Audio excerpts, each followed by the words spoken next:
Halo semua, kelompok kami akan menjelaskan tentang apa itu teknologi cloud.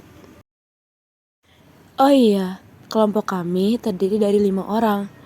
Yang pertama ada Siti Rohma, Sartika, Rati Suci Mulani, Nur Aziza Sekar Jasmin, dan Windarni. Dalam pokok pembahasan terdiri dari 5 poin. Yang pertama, pengertian teknologi cloud. Yang kedua, jenis-jenis teknologi cloud. Yang ketiga, karakteristik teknologi cloud.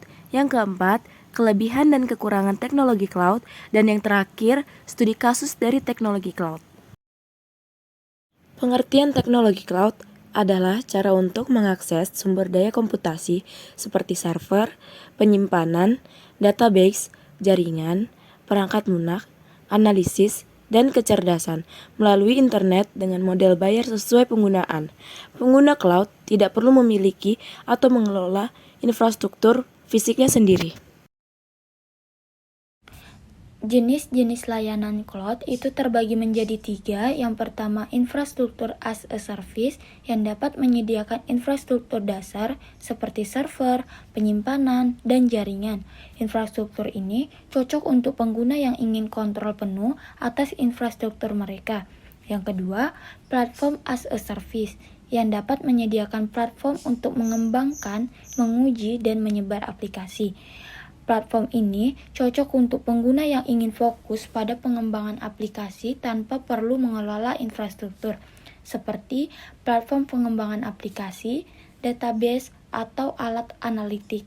Yang ketiga, software as a service, menyediakan aplikasi perangkat lunak yang dapat diakses melalui internet. Software ini cocok untuk pengguna yang ingin menggunakan aplikasi tanpa perlu mengelola infrastruktur atau perangkat lunak, seperti Microsoft Office atau Google Suite. Selanjutnya ada 5 karakteristik teknologi cloud. Yang pertama, on-demand self-service, yaitu pengguna cloud dapat mengatur sendiri layanan yang dipakai sesuai dengan kebutuhannya, tanpa harus berinteraksi dengan masing-masing penyedia layanan. Misalnya kita dapat langsung menambah atau menghapus server virtual melalui portal web penyedia layanan cloud. Yang kedua, broad network access, yaitu akses jaringan yang luas dari berbagai perangkat seperti komputer, laptop, tablet, dan smartphone. Kita dapat bekerja pada file dimanapun kita berada, asalkan memiliki koneksi internet yang baik. Yang ketiga ada resource pooling, yaitu penyatuan sumber daya komputasi yang dimiliki penyedia untuk melayani beberapa konsumen virtual yang berbeda, yang ditetapkan secara dinamis dan ditugaskan sesuai dengan permintaan konsumen. Keempat, ada rapid elasticity, yaitu kemampuan cloud computing untuk meningkatkan maupun menurunkan sumber daya komputasi dengan cepat sesuai dengan kebutuhan. Yang kelima, measured service, yaitu sistem cloud computing secara otomatis dapat mengawasi dan mengoptimalkan pengguna sumber daya dengan memanfaatkan kemampuan pengukuran pada beberapa tingkat sesuai dengan jenis layanannya, misalnya penyimpanan, pemrosesan, bandwidth, dan akun pengguna aktif. Penggunaan sumber daya juga dapat dipantau, dikendalikan, dan dilaporkan supaya memberikan transparansi bagi penyedia dan konsumen dari layanan yang digunakan. Selanjutnya, terdapat kelebihan dari teknologi cloud. Yang pertama, efisiensi biaya, di mana pengguna tidak perlu mengeluarkan biaya besar untuk membeli atau memelihara perangkat keras atau perangkat lunak sendiri, karena penyedia cloud melakukan instalasi, pembaruan, atau pemeliharaan perangkat lunak secara otomatis. Kedua, skalabilitas, di mana pengguna dapat menyesuaikan kapasitas penyimpanan dan sumber daya komputasi sesuai kebutuhan, tanpa harus khawatir kehabisan ruang atau daya. Ketiga, aksesibilitas. Pengguna dapat mengakses data dan layanan cloud dari mana saja dan kapan saja, selama pengguna memiliki koneksi internet yang stabil dan perangkat yang mendukung. Yang keempat, fleksibilitas, di mana pengguna dapat memilih jenis layanan cloud yang sesuai dengan kebutuhan, baik SaaS atau Software as a Service, IaaS atau Infrastruktur as a Service, atau PaaS, yaitu Platform as a Service, dan bisa beralih antara layanan tersebut dengan mudah. Yang kelima, ketersediaan tinggi, di mana pengguna dapat mengandalkan layanan cloud untuk selalu tersedia dan berfungsi dengan baik, karena penyedia cloud memiliki infrastruktur yang handal dan redundan. Dan yang terakhir itu terdapat kolaborasi, di mana pengguna dapat berbagi dan bekerja sama dengan orang lain dalam menggunakan data dan layanan cloud, tanpa perlu mengirim file atau sinkronisasi manual. Kemudian, terdapat kekurangan dari teknologi cloud. Yang pertama, ketergantungan internet, di mana dibutuhkan koneksi internet yang stabil dalam menggunakan cloud. Yang kedua, keamanan. Adanya risiko kebocoran data dan pelanggaran keamanan. Oleh sebab itu, pengguna perlu memastikan bahwa penyedia cloud memiliki standar keamanan yang tinggi dan sesuai dengan regulasi yang berlaku. Ketiga, keterampilan. Dibutuhkan keterampilan khusus dalam mengelola cloud. Yang keempat, kompatibilitas, di mana pengguna mungkin menghadapi kendala dalam mengintegrasikan atau mengkombinasikan data atau layanan cloud dengan platform atau aplikasi lain yang tidak mendukung cloud. Berikut beberapa contoh penggunaan teknologi cloud dalam bisnis. Yang pertama, penyimpanan data. Cloud Storage menawarkan solusi penyimpanan data yang aman, skalabel, dan hemat biaya dibandingkan dengan infrastruktur penyimpanan tradisional. Bisnis dapat menggunakan Cloud Storage untuk menyimpan berbagai jenis data seperti dokumen, gambar, video, dan data aplikasi. Yang kedua, backup dan pemulihan data. Software ini membantu bisnis melindungi data mereka dari kehilangan dan kerusakan akibat bencana alam, kegagalan perangkat keras, atau human error. Solusi Cloud Backup memungkinkan bisnis untuk mencadangkan data mereka secara otomatis dan memulihkannya dengan cepat jika terjadi kehilangan data. Yang ketiga, kolaborasi tim. Cloud Collaboration Tools membantu tim untuk bekerja sama secara lebih efektif dan efisien, meskipun berada di lokasi yang berbeda. Alat-alat ini juga memungkinkan tim untuk berbagai file, berkomunikasi secara real-time, dan mengelola proyek secara online. Yang keempat, Business Intelligence atau BI dan Analytics. Software ini membantu bisnis untuk menganalisis data mereka dan mendapatkan insight yang berharga untuk meningkatkan pengambilan keputusan.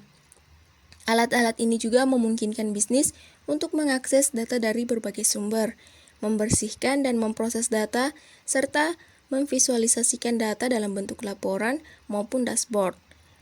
Yang kelima, ada Customer Relationship Management.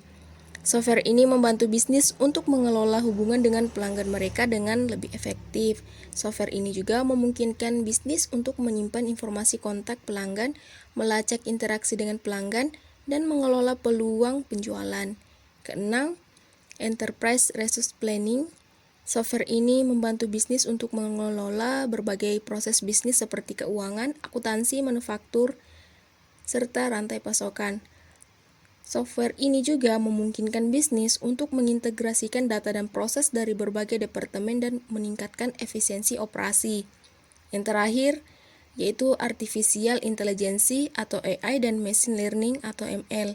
Software ini membantu bisnis untuk mengembangkan dan menerapkan aplikasi AI dan ML dengan cepat dan mudah. Layanan ini juga memungkinkan bisnis untuk mengakses infrastruktur AI dan ML yang kuat tanpa harus membangun dan memeliharanya sendiri. Selanjutnya, studi kasus teknologi cloud, yaitu studi kasus mengenai teknologi cloud Spotify. Spotify yaitu platform streaming musik ternama di mana menggunakan teknologi cloud sejak tahun 2006. Hal ini memungkinkan platform tersebut mencapai skalabilitas global, keandalan, dan efisiensi yang tinggi. Ada beberapa studi kasus mendalam tentang teknologi cloud Spotify. Yang pertama, migrasi ke Google Cloud Platform atau GCP. Yang kedua, penggunaan Kubernetes. Yang ketiga, penggunaan BigQuery. Migrasi ke Google Cloud Platform atau GCP. GCP atau Google Cloud Platform adalah kumpulan layanan cloud yang disediakan oleh Google, termasuk infrastruktur komputasi, penyimpanan data, alat pengembangan, dan layanan lainnya yang memungkinkan pengguna untuk membangun, mengelola, dan memelihara aplikasi dan layanan di lingkungan cloud Google. Nah, pada tahun 2016, Spotify beralih dari Amazon Web Service ke Google Cloud Platform, yaitu dengan dipicu beberapa alasan. Alasan pertama yaitu ketersediaan global yang lebih baik, di mana GCP menawarkan lebih banyak wilayah dan zona ketersediaan daripada AWS, yang mana meningkatkan keandalan layanan Spotify di seluruh dunia. Yang kedua, harga yang lebih kompetitif, di mana GCP menawarkan model penetapan harga. Dengan model harga yang lebih fleksibel, Spotify dapat mengatur pengeluaran mereka sesuai dengan kebutuhan dan anggaran yang tersedia.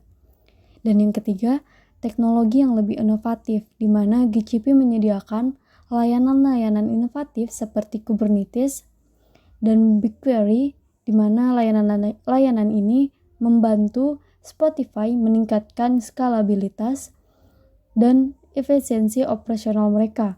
Dengan menggunakan teknologi-teknologi inovatif, Spotify dapat lebih mudah mengelola, menganalisis, dan mengekstraksi nilai dari data mereka, yang mana mengelola infrastruktur dengan lebih efisien. Selanjutnya ada penggunaan Kubernetes, di mana Kubernetes adalah platform open source yang digunakan untuk otomatisasi penyebaran, penskalaan, dan manajemen aplikasi kontainer.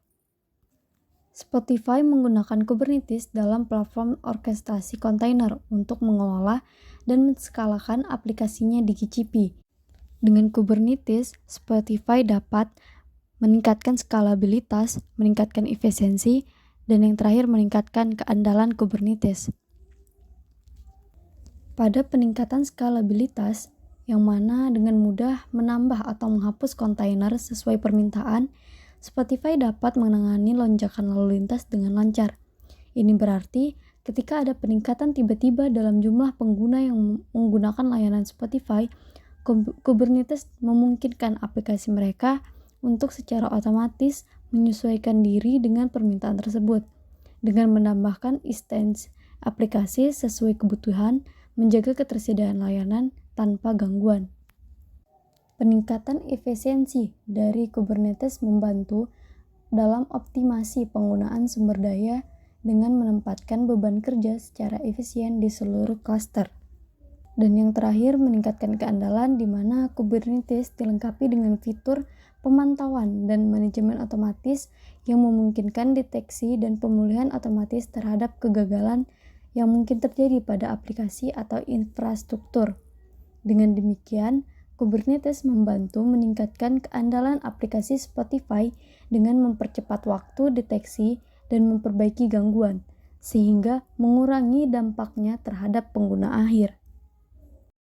Dan terakhir, penggunaan BigQuery, di mana BigQuery adalah layanan analisis data yang disediakan oleh Google Cloud Platform, di mana solusi data warehouse yang berbasis cloud yang memungkinkan pengguna untuk menyimpan dan menganalisis data besar dalam waktu nyata. Spotify menggunakan BigQuery dengan data warehouse cloud untuk menganalisis data streaming musiknya.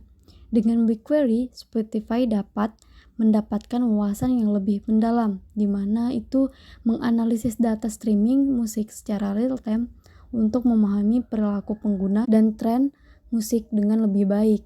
Yang kedua, meningkatkan personalisasi, yang mana memanfaatkan wawasan dari BigQuery untuk menyajikan rekomendasi musik yang lebih personal kepada pengguna. Dan yang terakhir, meningkatkan efisiensi operasional, di mana dapat mengoptimalkan operasi dan meningkatkan efisiensi menggunakan BigQuery.